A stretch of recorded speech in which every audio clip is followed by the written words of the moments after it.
चलो भैया, D and F block के बारे में बात चल रही थी और अभी तक अच्छा मैंने हैंड रिटन नोट्स ग्रुप के अंदर डाल दिए, ठीक है। 4 पेज के हैं भाई अपने ऑलरेडी। तो डी एंड एफ ब्लॉक के बारे में आपको बताया जा रहा था। डी एंड एफ ब्लॉक में सबसे पहले हमने बेसिक इंट्रोडक्शन देखा फर्स्ट लेक्चर में, उसके बाद में हमने उसके इलेक्ट्रॉनिक कॉन्फ़िगरेशन को समझा, एटॉमिक साइज देखा, कुछ जनरल प्रॉपर्टीज के बारे में हमने क्या करी, बात करी। एटॉमिक साइज के बाद में आयनाइजेशन एनर्जी के बारे में हमने बात करी थी। आयनाइजेशन एनर्जी के बाद में हमने बेटा ऑक्सीडेशन स्टेट, कल की क्लास में ऑक्सीडेशन स्टेट देखा था ना। अच्छा बताओ ऐसा कौन सा 3D सीरीज का एलिमेंट है जिसकी वेरिएबल ऑक्सीडेशन स्टेट नहीं होती? स्कैंडियम। क्वेश्चन ध्यान से सुनो, ऐसा कौन सा 3D सीरीज का एलिमेंट है जिसकी वेरिएबल ऑक्सीडेशन स्टेट नहीं होती?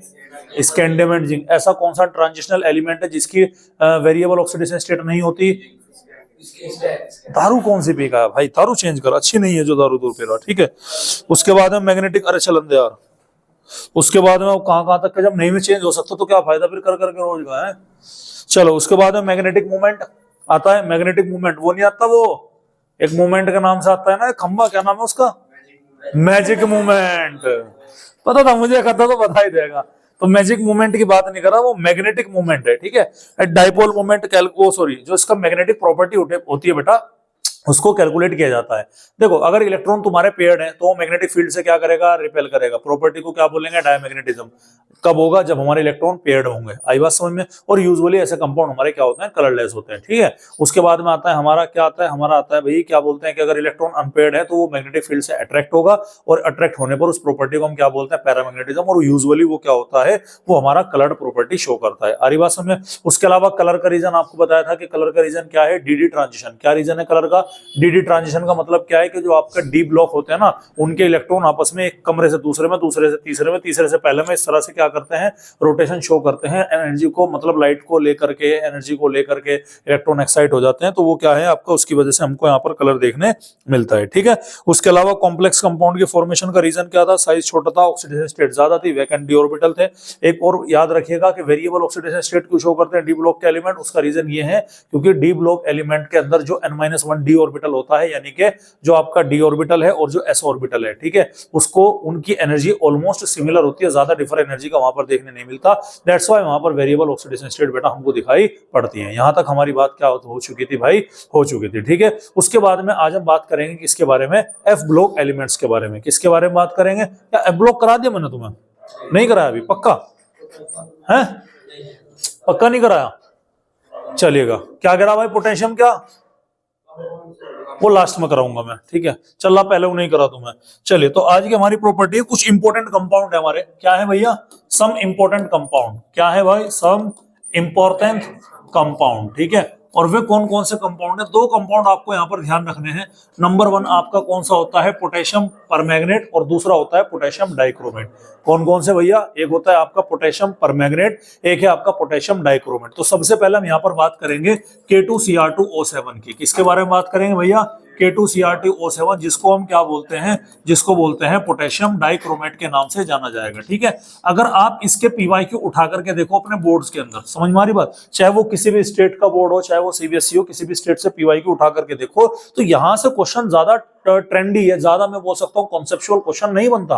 बिल्कुल सीधा सीधा क्वेश्चन यहाँ से आता है, और या तो इनका स्ट्रक्चर के बारे में पूछ लिया जाता है, या कुछ गिनी चुनी प्रॉपर्टीज है जहां से क्या होते हैं भैया, जहां से हमें ये क्वेश्चन पूछता हुआ दिखाई पड़ता है। समझ में आ रही बात?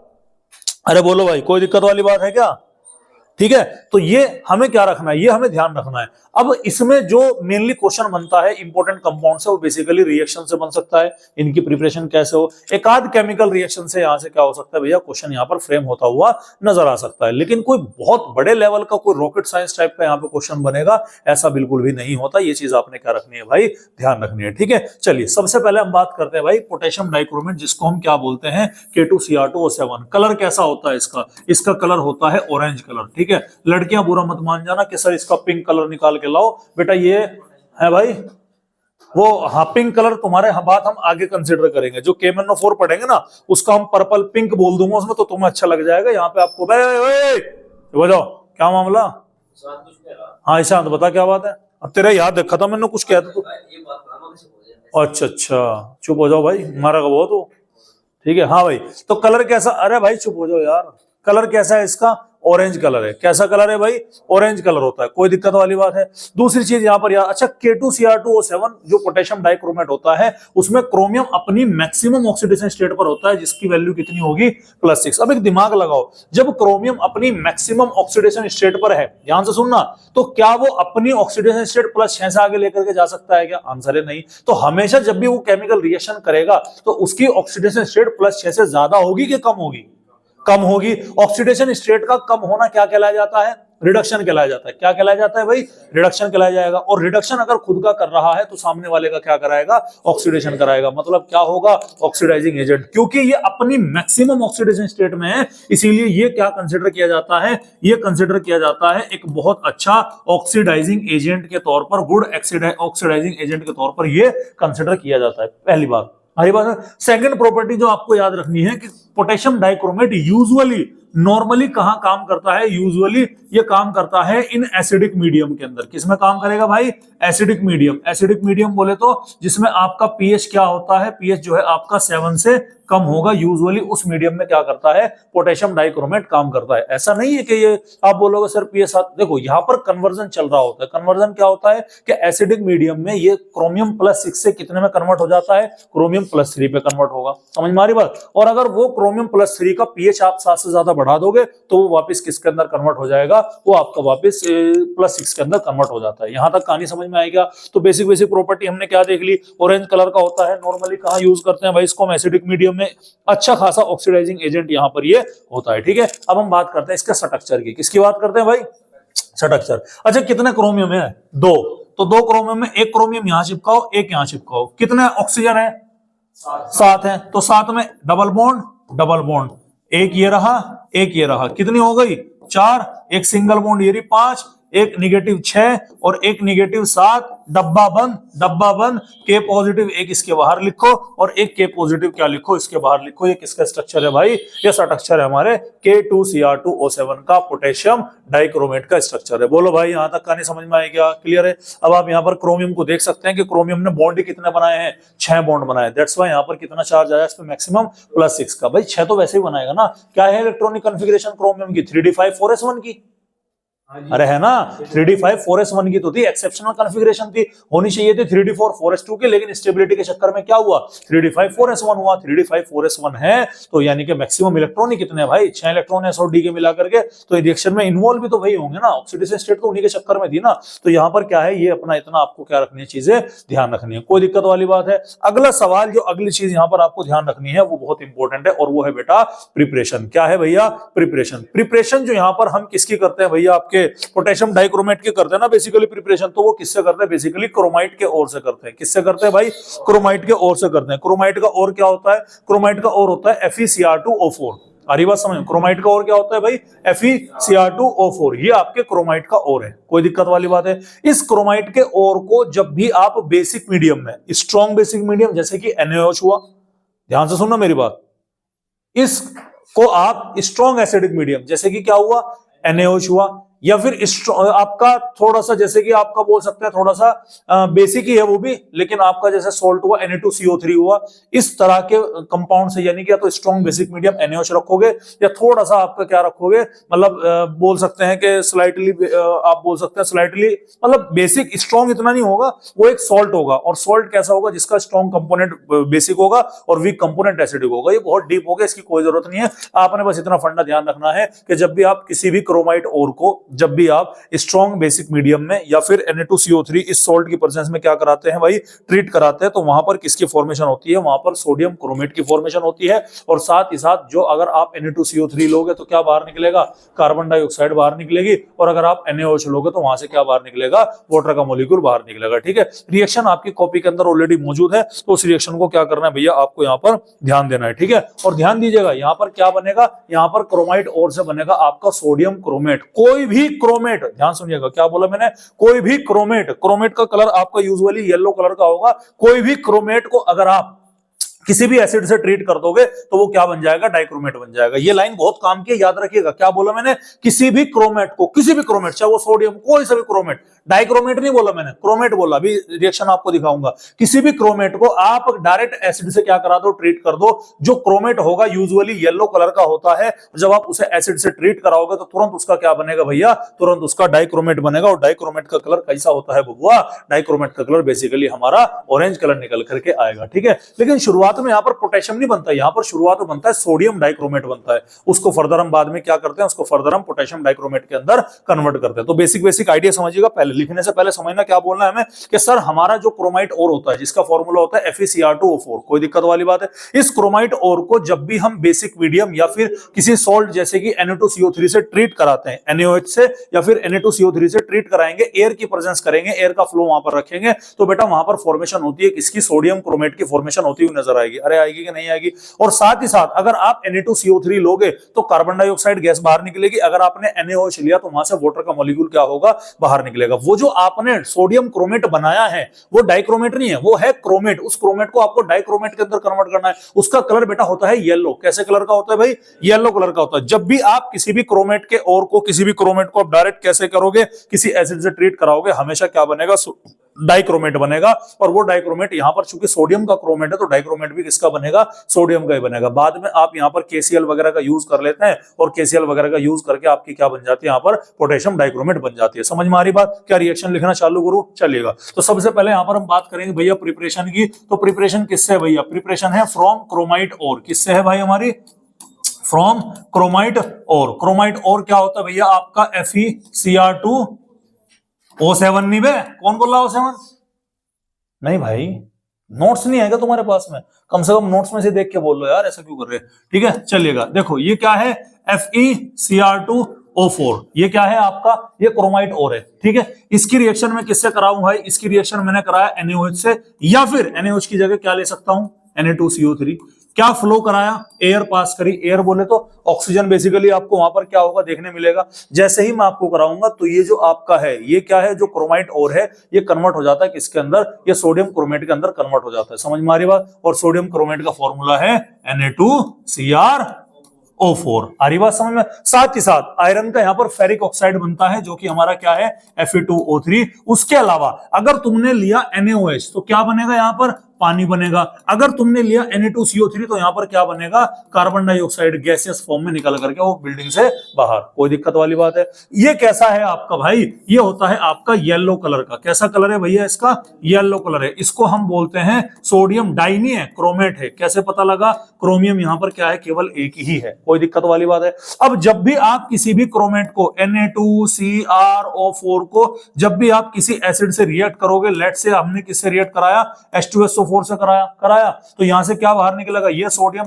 इसके साथ मिलकर के क्या बना लेगा, Na2SO4 यहां से बाहर निकल गया। समझ में आ रही बात। तो ये आपका किस में कन्वर्ट हो जाएगा, सॉरी अभी नहीं करते से, ठीक है। जब भी आप किसी क्रोमेट को किससे रिएक्ट कराओगे भैया, किसी भी एसिड से, जैसे कि आपका H2SO4 है, तब आपका यहां पर क्या बन जाएगा, Na2Cr2O7। ये क्या बन गया आपका, ये बन जाता है सोडियम डाइक्रोमेट। क्या बन गया भाई आपका, ये बन गया आपका सोडियम डाइक्रोमेट। और इसका कलर कैसा होता है बबुआ, इसका कलर होता है ऑरेंज। पानी के अंदर अच्छा खासा सॉल्युबल है। ये कैसा कलर होता है भाई, ये होता है येलो। लोंडे लपाड़े रिएक्शन करेंगे तो ये भी येलो, ये भी येलो, या ये भी ऑरेंज, ये भी ऑरेंज। कुछ ना कुछ हरकत करेंगे, कुछ नहीं करना। बाद में इसकी आप रिएक्शन किससे करा दो भाई, इसकी रिएक्शन आप बाद में KCl से करा दो। किससे करा दो बॉस, KCl से करा दो। 2 यूनिट KCl की ले लो तो ये 2 के यहां लग जाएंगे, Na यहां से बाहर निकल जाए, माइनस का 2 NaCl यहां से बाहर निकले और फॉर्मेशन हो जाएगी किसकी, K2Cr2O7 को। बोलो भाई, अरे कोई दिक्कत वाली बात है, कोई दिक्कत वाली बात है क्या भाई, बताओ।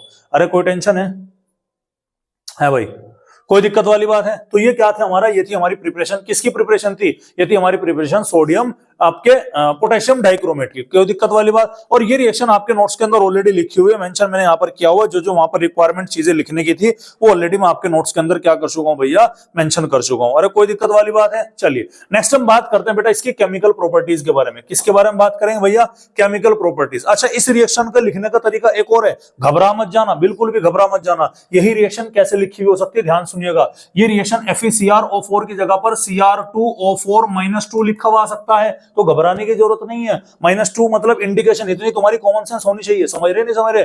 यहाँ पर OH निगेटिव भी लिखा हुआ आ सकता है, अरे कोई दिक्कत वाली बात है? अगर ऐसा आया तो यहाँ पर क्या लिखा होगा, CrO4-2 लिखा हुआ मिलेगा, यानी आयोनिक फॉर्म में ये इक्वेशन हो सकती है। और आप तभी इस चीज को समझ पाओगे जब आपके पास ऑक्सीडेशन स्टेट निकालना आता होगा। तो मैंने क्या बोला कि Fe हटा देंगे, यानी कि कैटायन हटा देंगे, और जो वैलेंसी कैटायन की होगी उसका चार्ज एनायन पे चिपका दिया। भाई यहाँ पर NaOH था ना, सोडियम को हटा दिया तो इसकी वैलेंसी क्या है, 1 है प्लस की, तो OH के ऊपर कितना चार्ज आ गया, माइनस का आ गया। 2 सोडियम है तो 1 पर +1 का है, 2 पे कितना आ गया, +2 का, तो ओवरऑल पे नेगेटिव पे कितना आ गया, -2 का, इसीलिए यहाँ पर क्या आ गया, -2 आ गया। अरे कोई दिक्कत वाली बात है? यहाँ पर याद रखिएगा, बहुत इंपॉर्टेंट है भाई, समझ लो मेरी बात को, बहुत काम की बात बता रहा हूँ आपको, ठीक है। अगेन यहाँ पर CrO4- आ गया, तो ये क्या आ गया आपका, CrO4-2, यहाँ से क्या बनेगा, Cr2O7-2, यहाँ पर आपको बनता हुआ नजर आएगा। तो ये आयोनिक फॉर्म में भी इक्वेशन आ सकती है, घबराने की कोई जरूरत नहीं है, सेम प्रोसेस रहने वाला है, ठीक है। क्लियर है? चलो भैया अब हम चलते हैं आगे की तरफ। अब हम बात करेंगे यहाँ पर केमिकल प्रॉपर्टीज के बारे में। किसके बारे में बात करेंगे बॉस?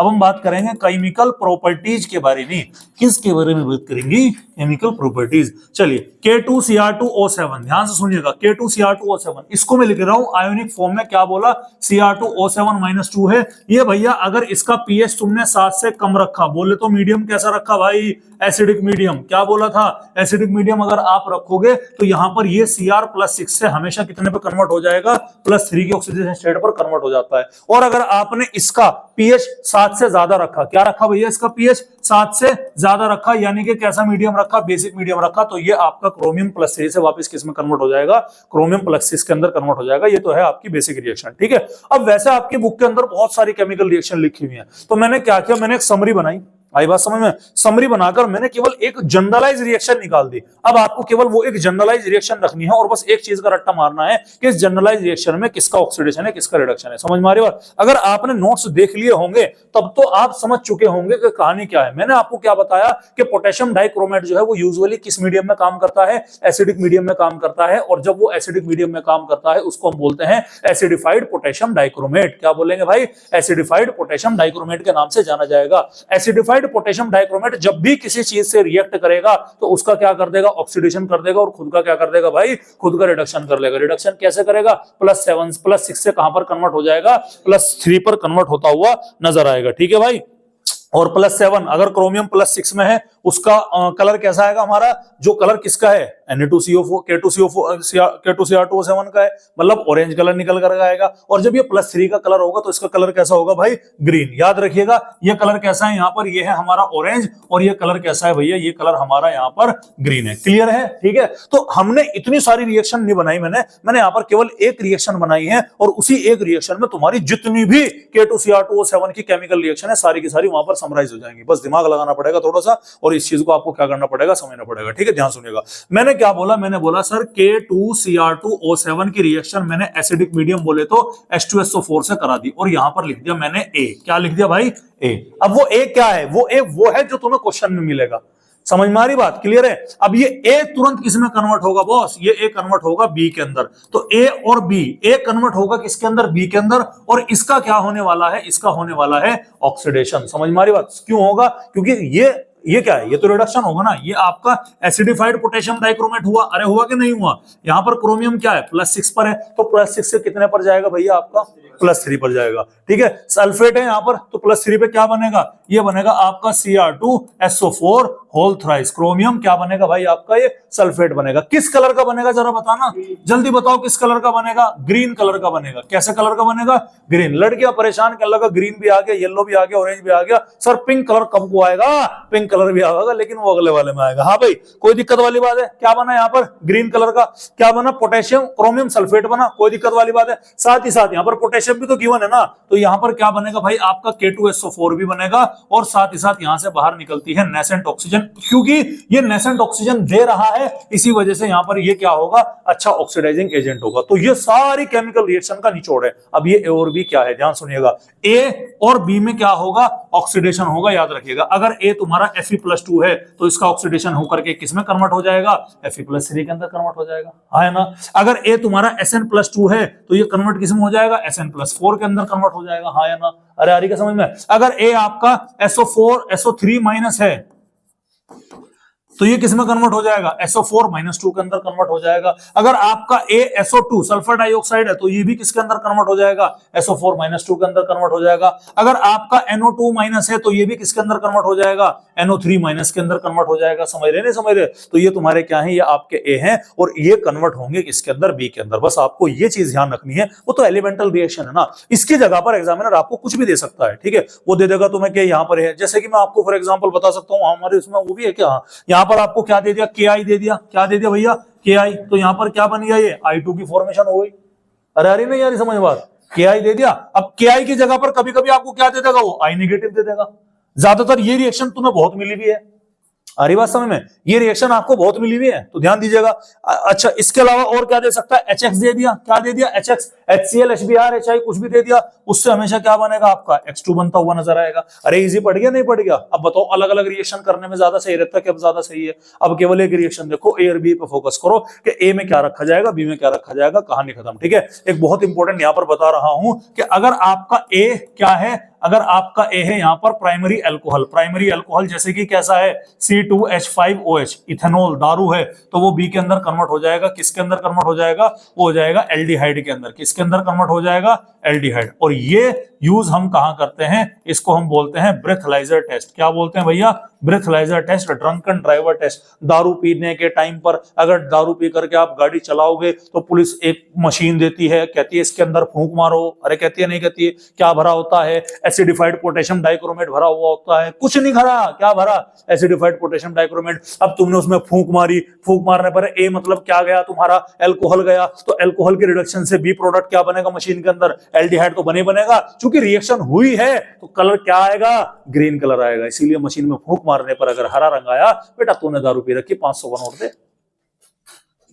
समझ रहे नहीं समझ रहे, तो ये क्या थी हमारी कहानी, ये थी हमारी। दिव्यांशु खुश बहुत हो रहा, दीपांशु क्या बात, 500 बच जाएंगे हैं, ठीक है, क्लियर है। तो ये क्या था हमारा, ये था हमारा बेटा K2Cr2O7। सिमिलर वे में हम बात करेंगे किसकी, KMnO4 की। अब KMnO4 की केमिकल रिएक्शन भी लगभग सेम सी है, कोई डिफर वहां पर हमें देखने नहीं मिल रहा, ठीक है। तो ये हमारे लिए क्या हो जाता है, प्लस पॉइंट रहता है। पहले मैं देख लूं पोटेशियम डाइक्रोमेट में कुछ रहा तो नहीं, हाँ लगभग सब आ गए, कोई इशू नहीं रहा, ठीक है, क्लियर है भाई। चलिए अब हम बात करते हैं बेटा पोटेशियम परमैंगनेट के बारे में। किसके बारे में बात करेंगे, नंबर 2 पर सेकंड कंपाउंड है पोटेशियम परमैंगनेट। क्या है भाई, पोटेशियम परमैंगनेट, मैंगनीज मतलब KMnO4। मैंगनीज अपनी मैक्सिमम ऑक्सीडेशन स्टेट में है, और वो क्या है भाई, वो है भाई +7। जब ये मैक्सिमम में है तो हमेशा घटेगी ना, तो ये क्या है, ये भी अच्छा, ये भी क्या है भैया, ये भी गुड ऑक्सीडाइजिंग एजेंट कलर के तौर पर यहाँ पर यूज किया जाता है। इंपॉर्टेंट चीज यहाँ पर क्या है कि इस बबुआ का जो कलर होता है वो होता है पर्पल पिंक कलर। कैसा कलर होता है बच्चों, पर्पल पिंक कलर होता है। ये पर्पल पिंक कैसा होता है, पिंक मुझे तो पिंक ही लगता है वो, जब मैं देखता हूँ पानी में डाल के, है बेटा। पर्पल पिंक का मतलब तुम्हें भी नहीं पता, ये भी बूटी है दिखे है? लड़कियों के नाम पे धब्बा सारे, बेटा तुम्हें भी नहीं पता तनिष्क का पर्पल पिंक कलर कैसा हो भाई, ये तो पिंक होगा पर्पल होगा, हालांकि मुझे पर्पल भी पिंक ही लगे। ये तो बूटी है, खत्म है भाई, तो लड़की भी सर। हाँ वेदांश बता, कहाँ गया वेदांश, हाँ अरे बता भाई, फिर भी यार वो जब पानी में डले ना ऐसा लगा थोड़ा काला सर है, पिंकिश सभी रहे। उन्होंने सर वो एक्चुअल में पर्पल कलर होता है, लेकिन उन्होंने पिंक कलर की झलक मारती है। मैं कुछ और बोल रहा भाई साहब, ये तो चल रहा है यहाँ पे, क्या चल रहा है, पोटेशियम परमैंगनेट तो अच्छा, हाँ वही तो बता रहा हूँ मैं भाई। हाँ मुझे ऐसा क्यों लग रहा था ना, पढ़ के बताया। हाँ क्या करा तो क्यों, किस चीज के लिए, हाँ सही कह रहा है, सही बोल रहा। चलो भैया, तो कैसा कलर है भाई इसका, पर्पल पिंक। तो लड़कियां खुश हो जाओ, पिंक कलर आ गया फाइनली, है कि पूरी केमिस्ट्री चली गई, कभी नीला कभी हरा कभी कत्थई ब्राउन फलाना ढिकाना ब्लैक स्लैक, कोई दिक्कत नहीं, ठीक है भैया। अरे कोई दिक्कत है, कोई अनपेड इलेक्ट्रॉन नहीं है। अच्छा एक चीज और बताओ यार मुझे, मेरे एक सवाल आया मन में भी, सवाल क्या है, देखो K2Cr2O7 है, हाँ ना, और KMnO4 है। क्रोमियम की ऑक्सीडेशन स्टेट, मैंगनीज की, क्रोमियम का एटॉमिक नंबर मतलब इलेक्ट्रॉनिक कॉन्फ़िगरेशन 3d5 4s1, हाँ है ना, ठीक है। इसकी इलेक्ट्रॉनिक कॉन्फ़िगरेशन 3d5 4s2। अगर मैंगनीज क्रोमियम +6 पर जा रहा तो मतलब सारे के सारे इलेक्ट्रॉन गए होंगे, तो आर्गन तक तो इलेक्ट्रॉन सब ऑक्यूपाइड है पूरे, है ना। 3d 0 और 4s 0 रहा, है ना, ठीक है। अच्छा यहां पर भी क्या होगा, यहां पर आर्गन तक सारी कहानी सेम रहेगी, यहां पर भी क्या बनेगा 3d 0 4s 0, तो ये तो डायमैग्नेटिक है, यहां पर तो अनपेड इलेक्ट्रॉन है ही नहीं बबुआ। कलर क्यों दे रहे, क्योंकि इनके खाज है, समझ गए, बढ़िया वाले। इन्होंने खाज की दवाई लगाने के बाद में उसने कहा था कि 3 दिन साबुन नहीं लगाना, इन्होंने लगा दी, समझ रहे नहीं समझ रहे। हाँ भाई क्यों है कलर, भाई होना तो नहीं चाहिए था ना।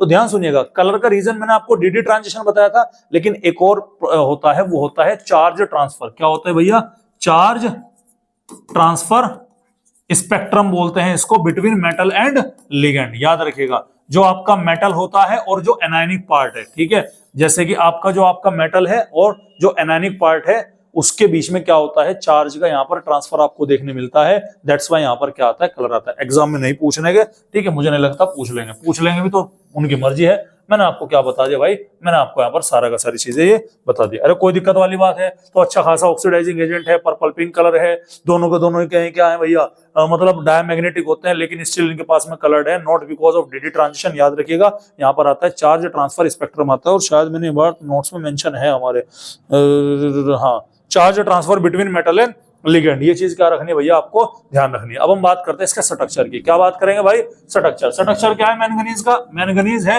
एक पोटेशियम है, तो ये ले भैया double bond oxygen, double bond oxygen, double bond oxygen, single bond oxygen, डब्बा बंद, और डब्बे के बाहर क्या है भाई, ये के पॉजिटिव। समझ में आ रही बात, क्लियर है, अरे आ रही समझ बात। के पॉजिटिव है, ये मेटल है ना, एक्टिव मेटल है, पोटेशियम है, ये ऑक्सीजन है, इसके बीच में इलेक्ट्रोस्टैटिक फोर्स ऑफ अट्रैक्शन है।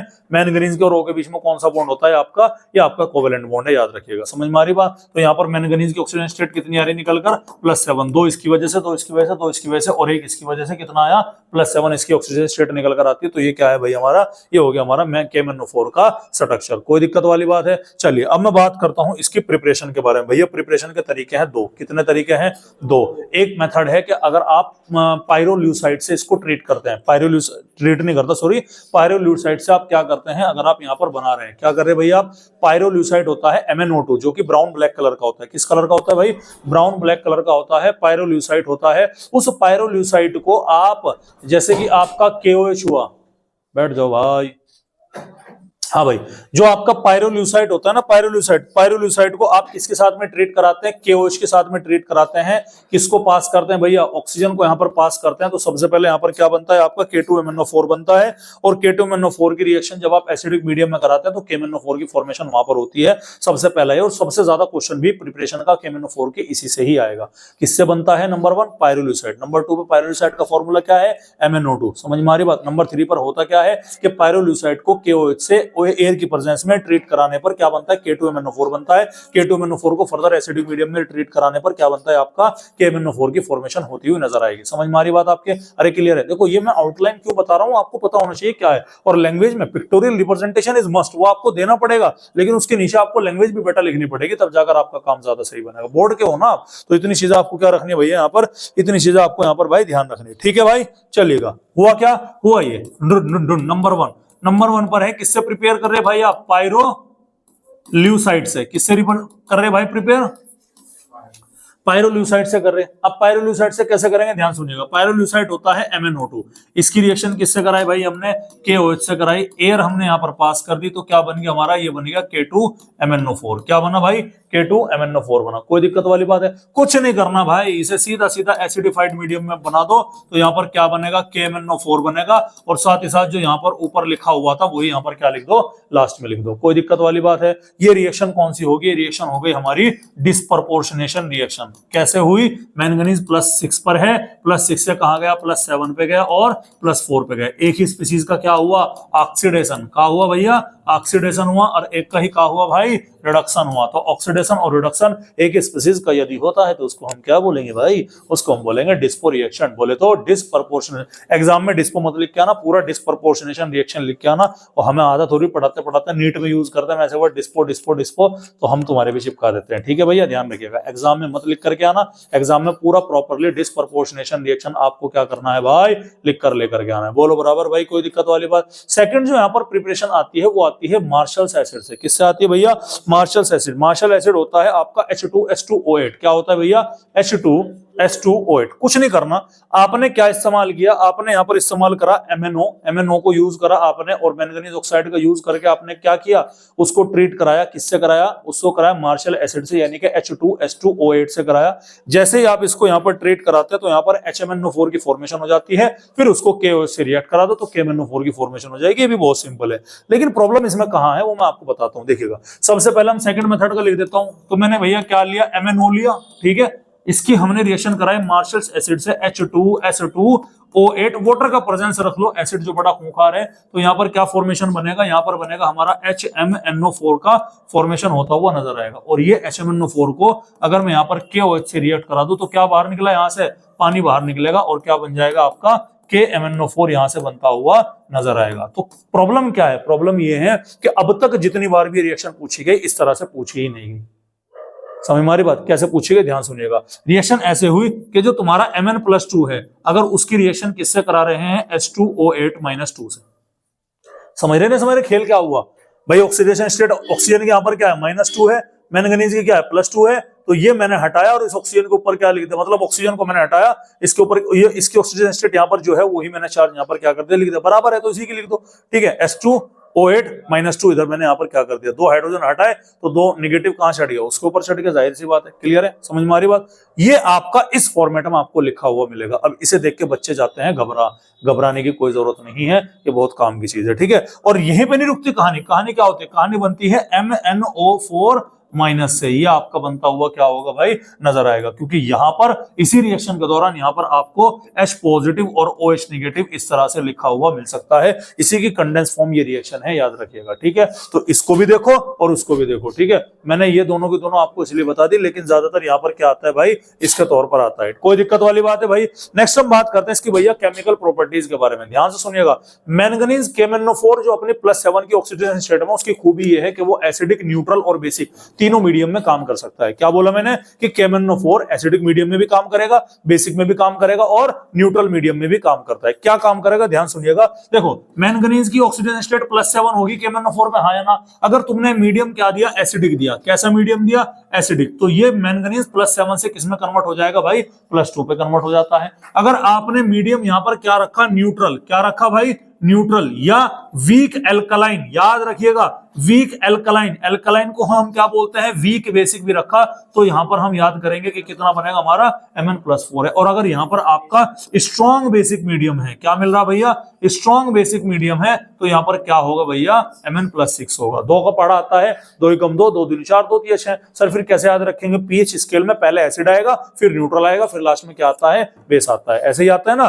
भाई, पीएच 0 से लेकर 7 तक के क्या होता है, एसिडिक होता है, 7 पे न्यूट्रल है, 7 से 14 बेसिक है। ऐसे याद रखिए सर, एसिड, न्यूट्रल और बेसिक, एसिड, न्यूट्रल और बेसिक, 2 चार्ज हैं, 2 का पढ़ा आपने क्या रखना है, याद रखना है। लास्ट 5 मिनट की क्लास और लूंगा मैं आपकी, ठीक है, क्योंकि कल मैंने आपको जल्दी छोड़ दिया था, तो 5 मिनट की क्लास आज मैं आपकी और फालतू लूंगा अभी। मतलब अब हम बात करेंगे इसकी लास्ट में केमिकल रिएक्शन के बारे में। किसके बारे में बात करेंगे, chemical reaction. Again chemical reaction तो सर बहुत सारी है, लेकिन हमने यहाँ पर इसको सिंप्लीफाई करने के लिए हमने कुछ जनरल केमिकल रिएक्शन यहाँ पर क्या कर लिए भैया, सिंपल सी हमने यहाँ पर रख ली। हुआ क्या, ध्यान से सुनिएगा सर। हमने मैंगनीज, सबसे पहले हम बात करेंगे एसिडिक मीडियम में। किसमें बात करेंगे भाई, एसिडिक मीडियम में। तो एसिडिक मीडियम में जो आपका KMnO4 है, ध्यान से देखना, वो रिएक्शन करेगा एसिडिक मीडियम किससे करेगा, H2SO4 से करेगा, नहीं करेगा।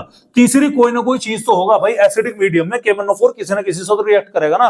वो जिसका भी रिएक्ट करेगा उसको किस में कन्वर्ट कर देगा भाई, उसको B में कन्वर्ट कर देगा, प्लस MnSO4 की यहाँ पर फॉर्मेशन हो जाएगी। साथ ही साथ एक नेसेंट ऑक्सीजन यहाँ से निकलती है, जिसकी वजह से ये क्या होगा, एक अच्छा ऑक्सीडाइजिंग एजेंट है। A और B क्या है, जो A और B K2Cr2O7 में थे, वही सारे के सारे A और B यहाँ पर भी मौजूद है। क्या बोला मैंने, जो A और B K2Cr2O7 के अंदर मौजूद थे वही सेम ए और बी यहाँ पर भी है। वहां पर अगर Sn+2 Sn+4 में जा रहा, यहाँ पर भी ऐसे ही होगा। Fe+2+3 के अंदर जा रहा है, यहाँ भी ऐसे ही होगा। तो सारी की सारी कहानी क्या रखनी है भैया, आपको सारी की सारी कहानी यहाँ पर याद रखनी है। बस एक एक्स्ट्रा यहाँ पर याद रखिएगा कि कभी कभी आपको यहाँ पर H2S मिलेगा A की जगह पर, तो B की जगह पर क्या रखा जाएगा, खाली ऐसे लिखा जाएगा। और दूसरे शब्दों में अगर ऐसा ना मिला तो S-2 से क्या लिखा जाएगा, खाली सल्फर लिखा जाएगा। तो ये आपको एक्स्ट्रा है, बाकी सारी चीजें क्या है, सेम है। एक और केमिकल रिएक्शन है, ये है आपका एसिडिक मीडियम में। सेकंड आता है यहाँ पर आपका क्या, न्यूट्रल मीडियम में या फिर वीक एल्कलाइन मीडियम के अंदर। न्यूट्रल मीडियम हो गया या फिर हमारा क्या हो गया भैया, या फिर हमारा